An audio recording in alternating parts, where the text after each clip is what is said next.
Salut à tous, bienvenue sur la chaîne.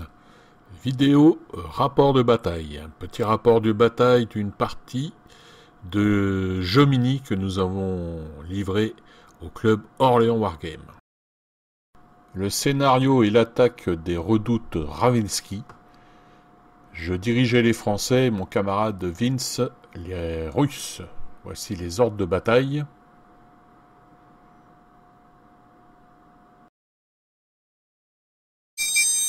Photo du champ de bataille avec les 5 redoutes, principal objectif des Français. Alors une vue du champ de bataille, donc déploiement du premier tour évidemment, avec les troupes françaises sur 2 lignes principalement, et qui sont déjà à portée de feu des batteries russes positionnées sur les collines derrière les redoutes.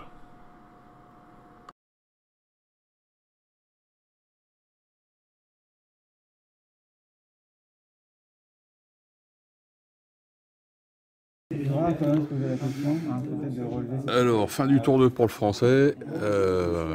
Pour moi, j'ai juste à ravancer le général. Ouais, Ça se bat là. Et déjà une perte pour les Français, une unité de cavalerie légère, donc 2-0 pour les Russes. En attendant la fin de leur tour. Alors on est fin de tour 3, je crois. Fin de tour 3 et il y a 3-0 pour les Russes. Et les rangs français s'éclaircissent de plus en plus. Alors, fin de tour 4. Donc on est toujours à 3-0 pour les Russes. Et pour les Français,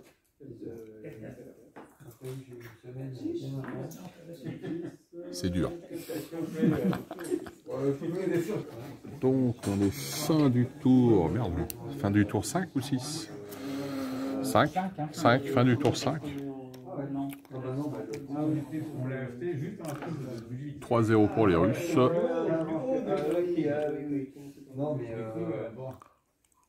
Maintenant, c'est les trois. Ouais, ça c'est chiant. Toi, c'est plus ça qui.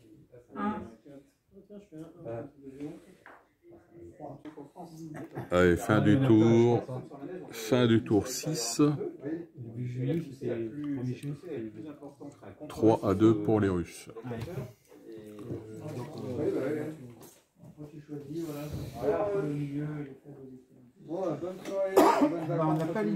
Bonne soirée, ouais. Donc on est fin du tour 7. On est sur un score de 4-3 pour les Français. Ça s'éclaircit. Et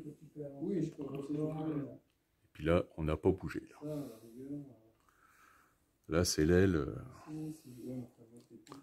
Cette aile-là, personne n'a bougé. Ça vaut le coup ou pas? Bah non, on s'expose direct. Hein. Donc on est de fin de tour 8 là. Fin de tour 8, on est à 6 partout.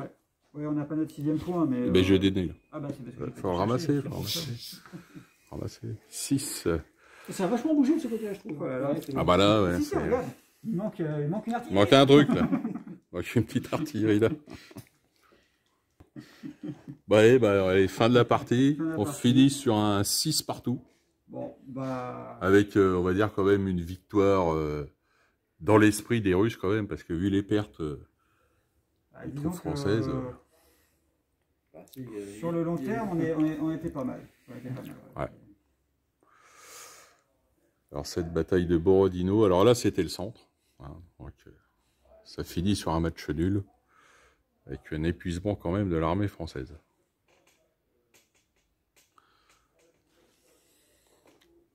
Allez, monsieur, tabou rouge, j'irai vous voir ici.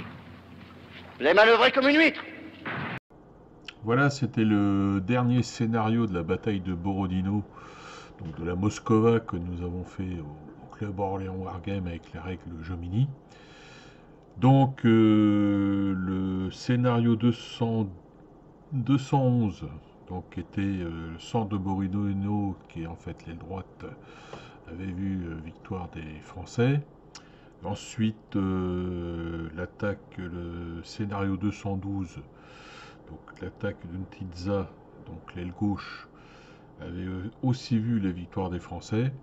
Et donc en fait on a fini par le centre, donc l'attaque des redoutes, des grandes redoutes, avec un match nul, 6 partout.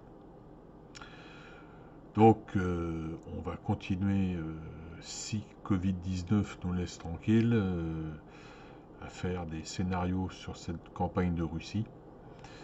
Il y a encore quelques-uns à faire. Et là, bien, les scénarios qui vont dire, évidemment, c'est la retraite de Russie. Donc la partie ça va être beaucoup plus dur pour les Français. Puisque pour l'instant on a livré 5 batailles, 5 parties sur la campagne de Russie. Le premier, ça avait été la première bataille de Polotsk, qui avait vu victoire des Français. Ensuite, le deuxième scénario, ça avait été les préludes de la bataille de Borodino, hein, qui historiquement ont eu lieu le 5 septembre 1812. Ça avait été une victoire des Russes. Et donc ensuite, on a enchaîné sur les 3 scénarios de la bataille de la Moskova. Voilà donc pour fin de cette vidéo, en vous souhaitant bon jeu, bonne peinture, et portez-vous bien. Voilà, à bientôt.